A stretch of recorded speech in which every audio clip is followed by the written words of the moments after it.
आज जो कहानी मैं आपको सुनाने वाला हूँ वो एक ऐसी लड़की की है जिसे उसके मासूम और खूबसूरत चेहरे ने रातों रात इंटरनेट पर वायरल कर दिया।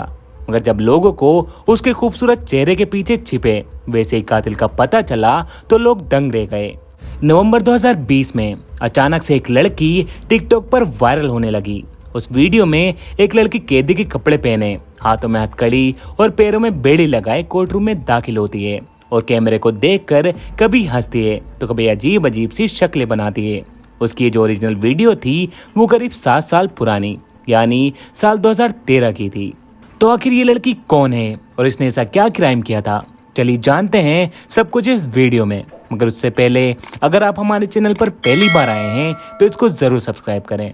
जिस लड़की की मैं बात कर रहा हूँ उसका नाम है इजाबेला गुज़मैन, जो कि अपनी माँ यूनोमी होए और सौतेले पिता रेयान होए के साथ अमेरिका के कोलोराडो के एक शहर में रहा करती थी। मंगलवार 27 अगस्त 2013 की शाम इजाबेला की माँ अपने स्टूडियो से काम खत्म करके वापस अपने घर लौट रही थी। मगर जैसे ही उनकी कार उनके घर के पास पहुंची तो उन्होंने देखा कि एक लड़का उनकी खिड़की से कूदकर बाहर निकला और लोहे की जाली को पार करके भाग गया। जब उन्होंने उस लड़के को अपने घर की खिड़की से कूदकर भागते हुए देखा तब जाकर उन्हें उनके पड़ोसियों की बात याद आई।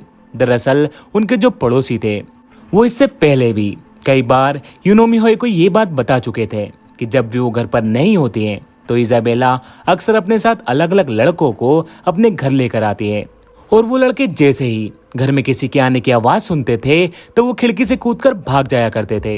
मगर उस वक्त यूनोमी होए को उन बातों पर यकीन नहीं हुआ। पर जब 27 अगस्त 2013 की शाम उन्होंने खुद अपनी आंखों से एक लड़के को इजाबेला के कमरे की खिड़की से भागते हुए देखा तो उन्हें यकीन हो गया कि उनके पड़ोसियों की बात बिल्कुल सच थी। इसके बाद उन्होंने अपनी गाड़ी पार्क की और अपने दूसरे पति रेयान होए, जो कि इजाबेला के सौतेले पिता थे, उनके साथ सीधे इजाबेला के कमरे में पहुंच गई और उन लड़कों के बारे में पूछने लगी। मगर इजाबेला ने उनकी किसी भी बात का जवाब सही से नहीं दिया। उसकी माँ ने उसे बहुत समझाने की कोशिश की मगर इजाबेला ने कोई भी बात समझने की बजाय उल्टा अपनी माँ के ऊपर ही जोर जोर से चिल्लाना और बुरा भला कहना शुरू कर दिया। यहाँ तक कि वो गुस्से में अपनी माँ के मुंह पर थूक कर चली गई। इस बात से यूनोमी होए को बहुत धक्का लगा और इजाबेला के इस बर्ताव ने उन्हें इतना डरा दिया कि उन्हें अपने कमरे में अकेले सोने से भी डर लग रहा था। इसलिए वो उस पूरी रात अपने कमरे के अंदर से गेट लॉक करके अपने पति रेयान के साथ ही रही। तो इससे पहले कि मैं आपको अगले दिन की कहानी सुनाऊं उससे पहले आपका ये जानना जरूरी है कि आखिर ये कहानी यहाँ तक कैसे पहुंची। दरअसल इजाबेला गुज़मैन का जन्म 9 जून 1995 का अरोरा शहर में हुआ था। मगर उस वक्त वो अपने सगे पिता रॉबर्ट गुज़मैन और अपनी माँ यूनोमी गुज़मैन के साथ इसी शहर में कहीं और रहा करती थी।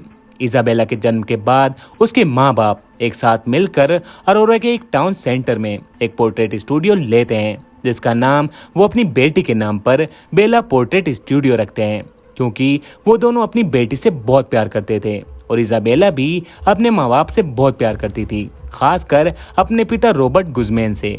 मगर साल 1999 आते आते चीजें बिगड़नी शुरू हो गईं और दोनों पति पत्नी के रिश्तों में कड़वाहट बढ़ने लगी।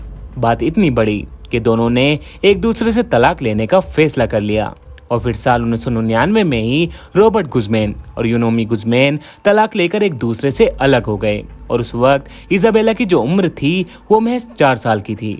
तलाक के बाद इजाबेला की कस्टडी उसकी माँ को ही मिली, इसलिए अब इजाबेला अपनी माँ के साथ ही उसी शहर में कहीं और रहने लगी।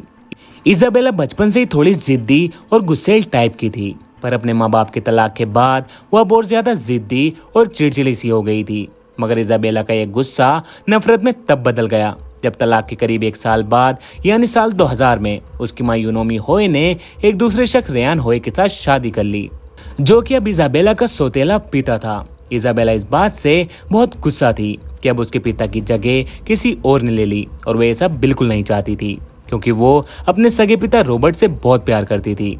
और यहीं से चीजें बद से बदतर होनी शुरू होती चली गईं, क्योंकि वक्त के साथ जैसे जैसे इजाबेला बड़ी हो रही थी उसका गुस्सा भी दिन ब दिन बढ़ता ही जा रहा था। वो पूरे आजाद ख्यालों वाली लड़की बन गई थी, ना तो अपने माँ बाप का कहना मानती और ना ही ढंग से स्कूल जाती थी। बस पूरा दिन अपने दोस्तों के साथ घूमती फिरती।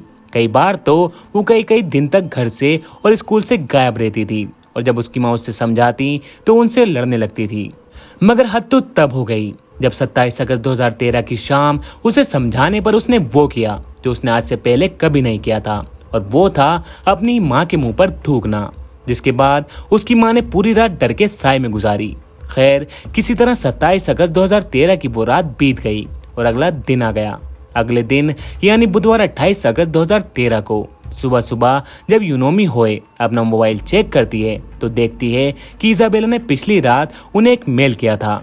पर जब वो उस मेल को ओपन करती हैं तो उनके होश उड़ जाते हैं, क्योंकि उस मेल में सिर्फ 3 शब्द लिखे हुए थे, यू विल पे, जिसमें इजाबेला के कहने का मतलब था कि तुमने मेरे साथ जो कुछ भी किया है उसके लिए तुम्हें भुगतना होगा।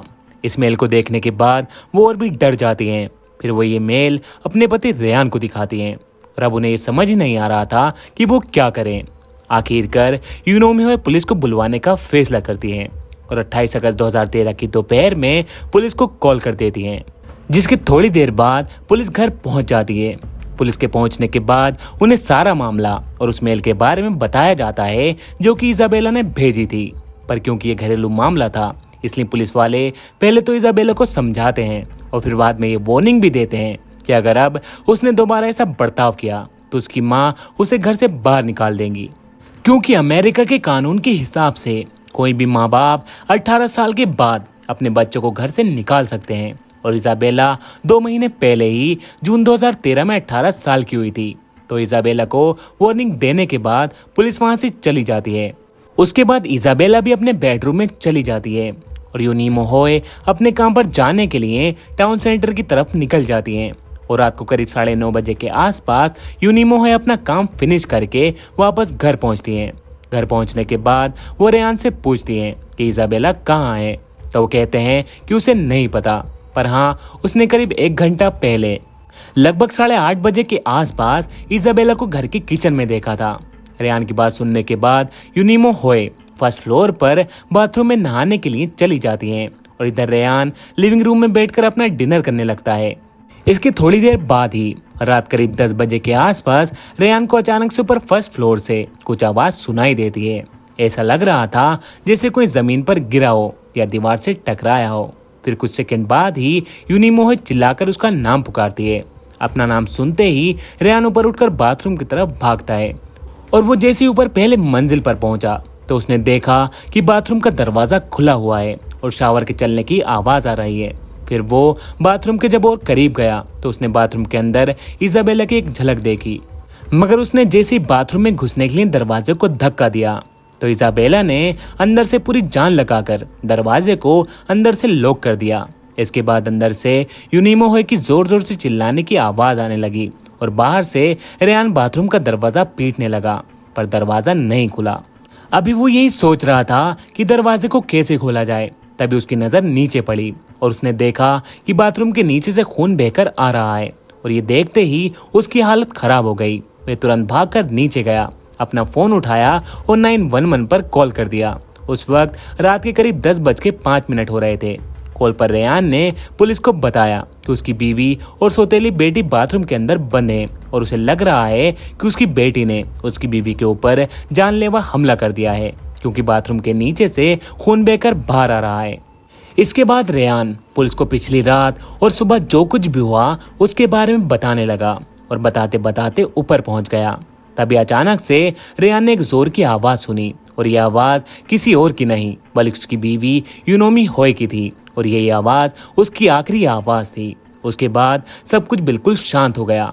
थोड़ी देर बाद ही बाथरूम का दरवाजा खुला और अंदर से इजाबेला बाहर निकली। उसके पूरे कपड़े और उसका बदन खून में सना हुआ था और उसने अपने सीधे हाथ में एक चाकू ले रखा था जिसमें से अभी भी खून टपक रहा था। इजाबेला को इस हालत में देखकर रेयान सन रह गया और वो जहाँ खड़ा था वहाँ खड़े का खड़ा रह गया। उसे लगा कि अब अगला नंबर उसी का है, लेकिन इजाबेला ने रेयान की तरफ देखा तक नहीं और ना ही उसके चेहरे पर कोई एक्सप्रेशन था। वो सीधे रेयान के बगल से निकल गई और नीचे जाकर बैकयार्ड की तरफ चली गई। इसके बाद रेयान फौरन भागकर बाथरूम में गया, पर वो जैसे ही बाथरूम में पहुंचा तो उसके पैरों तले जमीन खिसक गई, क्योंकि पूरे बाथरूम में खून ही खून बिखरा पड़ा था और उसकी बीवी बाथरूम के फर्श पर निर्वस्त्र हालत में पड़ी थी। रेयान अभी भी कॉल पे ही था और जब उसने पुलिस को अपनी बीवी के हालत के बारे में बताया तो पुलिस ने उसे अपनी बीवी को सीपीआर देने को कहा। इसलिए रेयान यूनिमो होए को सीपीआर देने लगा, पर कोई फायदा नहीं हुआ क्योंकि यूनिमो होए लगातार दोनों खुली आंखों से बस छत की तरफ देख रही थी, जिसे देखकर ये साफ लग रहा था कि उनकी मौत हो चुकी है। रेयान की कॉल के 11 मिनट बाद रात लगभग 10:16 पर अरोरा पुलिस भी वहां पहुंच गई और इसके थोड़ी देर बाद ही मेडिकल टीम भी पहुंच चुकी थी। उसके बाद उन्होंने जांच की और 28 अगस्त 2013 की रात 10:28 पर उसे मुर्दा घोषित कर दिया और लाश को पोस्टमार्टम के लिए भेज दिया। इसके बाद अरोरा पुलिस इजाबेला को ढूंढना शुरू करती है, मगर वो पूरे घर में कहीं नहीं मिलती। फिर पुलिस घर के बैकयार्ड में देखती है क्योंकि बाथरूम से निकलने के बाद इजाबेला उसी तरफ गई थी, मगर वहां से भी पुलिस को कुछ नहीं मिला। अब पुलिस इजाबेला के फोन के सिग्नल के जरिए उसकी लोकेशन ढूंढने की कोशिश करती है, पर यहाँ भी उन्हें कोई कामयाबी नहीं मिलती क्योंकि इजाबेला का फोन बंद आ रहा था। इसके बाद अरोरा पुलिस मीडिया के जरिए एक पब्लिक एडवाइजरी जारी करती है क्योंकि वो आम लोगों के लिए भी खतरा हो सकती थी, प्लस उसके पास हथियार भी था, और पब्लिक से ये अपील करती है कि वो जहां भी जिसे भी दिखे वो तुरंत पुलिस को खबर करें। इसी बीच अगली सुबह यानी 29 अगस्त 2013 को यूनिमो होए की पोस्टमार्टम रिपोर्ट भी आ गई, जिसमें पता चला कि होए के शरीर पर 79 बार चाकू से हमला किया गया था, जिनमें से 31 बार उसके चेहरे पर और 48 बार उसके गले और सीने पर वार किया गया था। तो जब ये पोस्टमार्टम की रिपोर्ट मीडिया में आई तो ये खबर देखते ही देखते पूरे अमेरिका में आग की तरह फैल गई और लोगों को विश्वास ही नहीं हो रहा था कि एक बेटी ने अपनी मां का इतनी बुरी तरीके से कत्ल कर दिया था। इधर पुलिस भी उसको ढूंढने में लगी थी, पर उन्हें अभी तक कोई कामयाबी नहीं मिली थी। तभी अचानक उसी सुबह लगभग 11:30 बजे के आसपास 911 पर एक गुमनाम कॉल आता है, जिसमें कि बताया जाता है कि साउथ रोड के पार्किंग गैराज में एक कार के अंदर खून से सनी एक डेड बॉडी पड़ी है। खबर मिलते ही Arora police South Park road की तरफ निकलती है, मगर जब वो वहां पार्किंग गैराज में पहुंची तो जिस कार के अंदर बॉडी पड़ी थी वो गायब हो चुकी थी। अब पुलिस को ये समझ ही नहीं आ रहा था कि आखिर एक डेड बॉडी कार के अंदर से गायब कहाँ हो गई, और वो भी दिन के उजाले में। लेकिन जब पुलिस ने उस कार की तलाशी ली तो पुलिस को उस कार से कुछ ऐसी चीजें मिली जो कि इजाबेला और यूनिमो होए के मर्डर से लिंक हो रही थी। इसलिए पुलिस ने सादी वर्दी में कुछ पुलिस वालों को उस पूरे एरिया में तैनात कर दिया। करीब 2 घंटे बीत गए मगर पुलिस को कुछ नहीं मिला। तब उन्हें पार्किंग गैराज से एक लड़की बाहर आती हुई दिखी। पुलिस को लगा कि ये इजाबेला हो सकती है, पर फिर भी पुलिस कंफर्म करना चाहती थी, इसलिए उनमें से एक अंडरकवर ऑफिसर उस लड़की से बात करने के बहाने उसके करीब गया, और जब उसने उस लड़की को करीब से देखा तो उसे देखते ही यकीन हो गया कि वही इजाबेला है। उन तीनों पुलिस वालों ने इजाबेला को घेर लिया और अपनी बंदूक उसके ऊपर तान दी। इजाबेला ने यहाँ भी पुलिस को गुमराह करने की कोशिश की और कहा कि उन्होंने गलत लड़की को गिरफ्तार किया है। यहाँ तक कि जब पुलिस वालों ने उसकी पहचान के लिए उसे उसकी आईडी दिखाई तो उसने कहा कि आईडी वाली लड़की की शक्ल तो उससे जरूर मिलती है, पर वो इजाबेला नहीं है। बल्कि उसने कहा कि उसका नाम समांथा गोंजालेस है और वो ओहायो में रहती है, पर उसके कपड़े और कपड़ों पर लगे खून के धब्बे साफ इशारा कर रहे थे कि वो ही इजाबेला है। इसलिए पुलिस वाले उसकी किसी भी बात का यकीन नहीं करते हैं, और आखिरकार मर्डर के लगभग 16 घंटे बाद 29 अगस्त 2013 की दोपहर 2 बजे पुलिस वालों ने इजाबेला को उसके घर से सिर्फ 1.5 किलोमीटर दूर एक पार्किंग गैराज से गिरफ्तार कर लिया।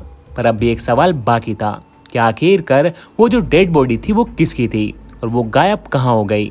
तो इसका जवाब ये है कि जो लाश उस कार में पड़ी थी वो कोई लाश नहीं बल्कि खुद इजाबेला थी। दरअसल हुआ ये कि पिछली रात अपनी मां का कत्ल करने के बाद इजाबेला ने घर से कार उठाई, अपने घर से करीब 1.5 किलोमीटर दूर जाकर साउथ रोड के पास बने एक पार्किंग गैराज में लगा दी और उसके बाद उसी कार के पिछली सीट पर जाकर सो गई। और क्योंकि उसके पूरे बदन और कपड़ों पर खून लगा था, इसलिए अगली सुबह जब लोगों ने इजाबेला को कार में सोते हुए देखा तो उन्हें लगा कि कार में कोई लाश पड़ी है। खैर, इजाबेला को गिरफ्तार करने के बाद पुलिस ने उनके ऊपर फर्स्ट डिग्री मर्डर के चार्जेस लगाए और फिर उसे जुडिशियल कस्टडी पर अरोरा सिटी जेल भेज दिया गया। इसके करीब 1 हफ्ते बाद 5 सितंबर 2013 की सुबह इजाबेला को कोलोराडो काउंटी कोर्ट में पेश होना था, जहां उसके ऊपर कोर्ट की तरफ से चार्ज लगाए जाते हैं। मगर उस दिन उसने सुबह कोर्ट जाने से ही मना कर दिया और वो अपने सेल से बाहर ही नहीं आ रही थी, जिसकी वजह से हुआ ये कि कोर्ट की सुनवाई दोपहर तक के लिए टालनी पड़ी। पर बाद में किसी तरह जबरदस्ती खींचकर उसे उसके सेल से बाहर निकाला गया और फिर कोर्ट में पेश किया गया। उस दिन वो सुबह से ही नॉर्मल इंसान की तरह बर्ताव कर रही थी। पहले तो उसने कोर्ट में आने से मना किया, जिसकी वजह से उसे जबरदस्ती लाना पड़ा। और जब वो कोर्ट में पहुंची तो मीडिया के कैमरों को देखकर कभी वो मुस्कुरा रही थी तो कभी अजीब अजीब से चेहरे बना रही थी। काउंटी कोर्ट के जज ने इजाबेला के ऊपर मर्डर और वायलेंस के चार्जेस लगाए और साथ ही जब तक उसका ट्रायल पूरा नहीं हो जाता तब तक बेल पर भी रोक लगा दी। इसके बाद करीब 9 महीने बीत गए और जून 2014 में ट्रायल शुरू हुआ, क्योंकि जब उसने अपनी मां का मर्डर किया था तब वो 18 साल की एक एडल्ट थी और जिस बेरहमी से उसने अपनी मां के ऊपर 151 बार चाकू से हमला किया, उसे देखकर ये पक्का था कि इजाबेला को मैक्सिमम सजा यानी डेथ पेनल्टी ही मिलेगी। मगर कोर्ट में जैसे ही सुनवाई शुरू हुई, इजाबेला के वकील ने जज के सामने डॉक्टर रिचर्ड पाउंड की एक रिपोर्ट पेश की, जिसमें साफ साफ लिखा था कि इजाबेला की दिमागी हालत ठीक नहीं है और वो पैरानोइड स्किज़ोफ्रेनिया नाम की एक दिमागी बीमारी से जूझ रही हैं। बाद में डॉक्टर रिचर्ड ने अपनी गवाही में भी इजाबेला की दिमागी हालत ठीक नहीं बताई। इसके अलावा उन्होंने कोर्ट में ये भी बताया, जिस वक्त इजाबेला अपनी मां का कत्ल कर रही थी उसे पता ही नहीं था कि वो अपनी मां को मार रही है, बल्कि उसे लगा कि वो एक सिसिलिया नाम की औरत को मार रही है और ऐसा करने के लिए उसे सपने आते थे और वो अगर ऐसा नहीं करती तो उसके हिसाब से पूरी दुनिया तबाह हो जाती। कोर्ट के जज जॉर्ज ब्रोचर ने सारी रिपोर्ट और दलीलें देखने और सुनने के बाद अपना फैसला सुनाया और उस फैसले में उन्होंने इजाबेला की दिमागी हालत ठीक न होने की वजह से उसे कोई भी सजा नहीं सुनाई और उसके दिमागी इलाज के लिए उसे कोलोराडो के मेंटल हेल्थ इंस्टीट्यूट में भेज दिया गया और कहा गया कि जब तक इजाबेला अपने और समाज के लिए खतरा नहीं रह जाती तब तक वो वहीं रहेगी। अब इसमें चाहे 1 साल लगे या 2 साल लगे या फिर पूरी जिंदगी। तो कोर्ट के ऑर्डर के बाद इजाबेला को कोलोराडो के मेंटल हेल्थ इंस्टीट्यूट में भेज दिया गया और अगले करीब 6 साल तक, बल्कि 6 से भी ज्यादा सालों तक इजाबेला उसी मेंटल हेल्थ इंस्टीट्यूट में ही रही। फिर नवंबर 2020 में जब इजाबेला 25 साल की थी तो उसने मीडिया को एक इंटरव्यू दिया, जिसमें उसने एक नई चीज के बारे में बताया। उसने कहा कि घर में उसके साथ सभी लोग बहुत बुरा बर्ताव करते थे और उसे 14 साल की उम्र में ही टॉर्चर किया जाने लगा। हालांकि बाद में जब इस बात की इन्वेस्टिगेशन की गई तो ऐसा कोई भी सबूत नहीं मिला कि उसके साथ घर में बुरा बर्ताव किया जाता था। इसके अलावा उसने ये भी बताया कि जब उसने अपनी मां का खून किया तब वो अपने होश में नहीं थी, पर अब वो पूरी तरह से ठीक हो चुकी थी और अब ना ही वो खुद के लिए और समाज के लिए कोई खतरा है, इसलिए उसे इस मेंटल हेल्थ इंस्टीट्यूट से रिहा कर दिया जाना चाहिए। ठीक उसी टाइम जब मीडिया में उसका ये इंटरव्यू आया, अचानक से टिकटॉक पर उसकी 7 साल पुरानी कोर्ट की वीडियो वायरल होने लगी। सोशल मीडिया, खासकर टिकटॉक का तो आपको पता ही है कि लोग बिना सोचे समझे एक ट्रेंड को बस फॉलो करना शुरू कर देते हैं और यहाँ भी ठीक यही हुआ। लोगों ने बिना सोचे समझे कि उसने पास्ट में क्या किया है उसके सपोर्ट में आ गए और वो भी सिर्फ इसलिए क्योंकि वो दिखने में खूबसूरत और मासूम थी। लोगों ने तो यहाँ तक कहना शुरू कर दिया कि इजाबेला ने जो कुछ भी किया वो बिल्कुल ठीक था और ऐसी ही चीजें सोचने पर मजबूर कर देती हैं कि इंसानियत कहां से कहां जा रही है। हालांकि इस इंटरव्यू से इजाबेला को जरूर फायदा हुआ, क्योंकि अगले साल जून 2021 में कोलोराडो के मेंटल हेल्थ इंस्टीट्यूट से इजाबेला को इस शर्त पर छुट्टी दे दी गई कि वो लगातार टाइम पर अपने डॉक्टर से थेरेपी लेती रहेगी। तो कुल मिलाकर इजाबेला ने जो कुछ भी किया हो, चाहे वो गुस्से में किया हो या फिर दिमागी प्रॉब्लम की वजह से, वो अलग बात है। पर अफसोस की बात तो ये है कि जिस तरह से बाद में लोगों ने बिना सोचे समझे, बिना पूरी कहानी जाने, सिर्फ उसके चेहरे को देखकर उसके क्राइम को सही ठहराने की कोशिश की, वो बहुत गलत है। दोस्तों, आपको इसके बारे में क्या कहना है? अपनी राय कमेंट बॉक्स में जरूर बताएं। तो ये थी इजाबेला गुज़मैन केस की पूरी कहानी। तो मैं उम्मीद करता हूँ आपको ये कहानी जरूर पसंद आई होगी। अगर कहानी पसंद आई है तो इसको लाइक और कमेंट करके जरूर बताएं और आगे इतनी कहानियों के लिए आप हमारे चैनल को सब्सक्राइब भी कर सकते हैं।